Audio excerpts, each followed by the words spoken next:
জাতিসংঘ সাধারণ অধিবেশনে যোগ দিতে ইসরায়েলের প্রধানমন্ত্রী নেতানিয়াহু যখন নিউ ইয়র্কে, তখন প্রতিবাদে মুখর টাইমস স্কয়ার। গাজায় গণহত্যা বন্ধের প্রতিবাদে জড়ো হন হাজার হাজার বিক্ষোভকারী। রাস্তায় আটকে যায় অসংখ্য যানবাহন।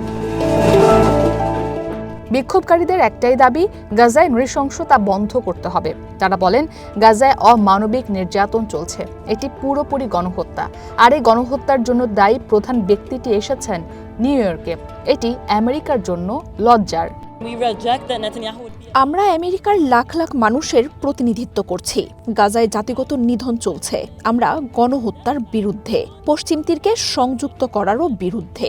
জাতিসংঘের নেতানিয়াহুর বক্তব্য প্রত্যাখ্যান করছি। আমরা যুদ্ধবিরতি দেখতে চাই, স্বাধীন ফিলিস্তিন দেখতে চাই। ফিলিস্তিনের নিরপরাধ মানুষ যেন মর্যাদার সাথে পৃথিবীতে বেঁচে থাকতে পারে, সেই দাবি জানান বিক্ষোভকারীরা। সোমবার আমেরিকার প্রেসিডেন্ট ডোনাল্ড ট্রাম্পের সাথে বৈঠক করবেন নেতানিয়াহু।